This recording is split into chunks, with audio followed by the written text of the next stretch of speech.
Good evening. It's Joe again. And tonight's story is heavier than most. It's not about kindness or chance or quiet moments that soften the day. Tonight, we're talking about the kind of guilt that doesn't fade with time. The kind that settles deep inside the heart and asks the question most people never say aloud. How do I forgive myself for something I can't undo? There was a man I once knew. His name was Elias. He wasn't careless or unkind, and he didn't go through life trying to hurt anyone. If anything, he was quiet, thoughtful, and in many ways painfully gentle. But life doesn't measure us by our intentions. It measures us by the moments we fail to rise to, especially the ones that matter most. Elias had been with his partner for a little over a year. They were young, still finding their way through the world, still learning who they were and who they wanted to become. And one afternoon, with trembling hands and a voice struggling not to crack, she told him the words that would change everything. "I'm pregnant." For a long moment he didn't breathe, he didn't move, he didn't smile or cry or even react. His mind simply froze, overwhelmed by fear he didn't have language for. He wasn't ready. He hadn't planned for this. His job was unstable, his future uncertain, and the idea of being responsible for another life felt impossibly large. He didn't know how to respond, so he didn't respond at all. He told her he needed time to think, but instead of thinking, he ran. Not physically, not dramatically, just quietly, invisibly, inwardly. He buried himself in work, in long shifts and late nights and excuses that sounded reasonable to everyone, except the one person who needed him most. For 3 weeks he avoided the conversations he feared would make everything real. He told himself he'd figure it out tomorrow, and then the next day, and then the next, until the days blurred together and the distance grew too wide to ignore. One night, overwhelmed by the weight of his silence, he finally understood what he had done, what he hadn't done, and what he still needed to do. He realized that fear wasn't going to disappear, and that running from responsibility didn't make him less responsible. It made him absent. And for the first time since she told him the news, he allowed himself to feel something other than panic.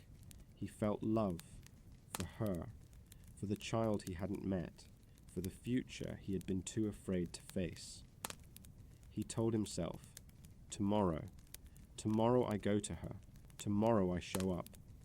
But tomorrow came with a truth he was not prepared to hear. When he knocked on her door, she didn't greet him with anger or tears or accusations. She greeted him with emptiness, a silence so sharp it cut the air between them. And when she finally spoke, her voice was small and bruised. "I couldn't do it alone," she whispered, "and you weren't here."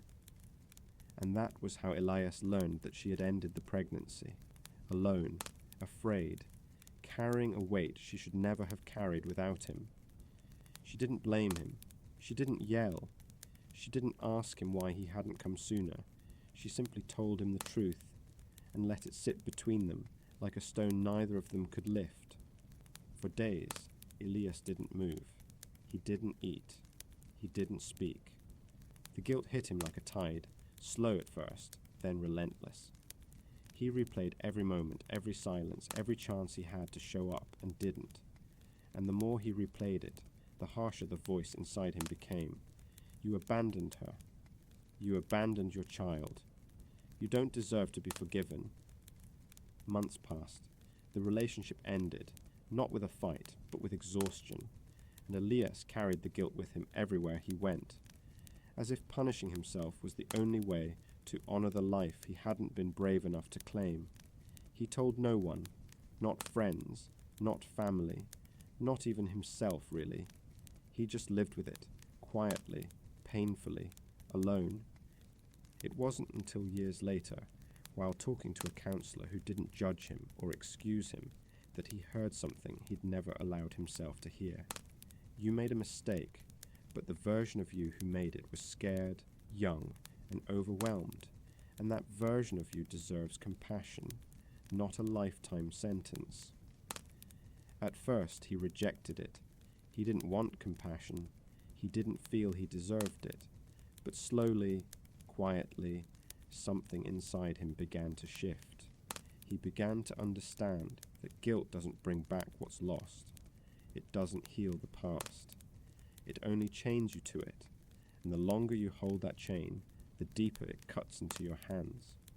One evening, after a long walk under a fading sky, Elias sat down and finally allowed himself to whisper the words he had needed for years. "I'm sorry. I wish I had shown up. I wish I had been stronger. But I'm not that man anymore, and I'm allowed to grow beyond the person I was." And for the first time since everything happened, he felt something like forgiveness. Not complete, not perfect, but possible. So, here's what I'm really trying to say. Forgiving yourself isn't about erasing the past. It isn't about pretending you didn't make mistakes. It's about accepting the truth with honesty, with humility, and with a kind of courage that doesn't roar, but whispers. We forget that our younger selves were doing their best, even when that best fell short. We forget that fear can make good people run, and that regret can make good people hide. But you don't have to carry the weight forever. You don't have to live your life paying for a moment you can't change. You're allowed to grow, you're allowed to heal, and you're allowed to become someone better than the person you were when everything went wrong.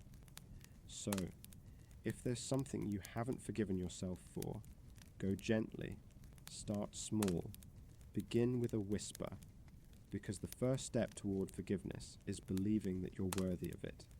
Good night, and thank you for listening.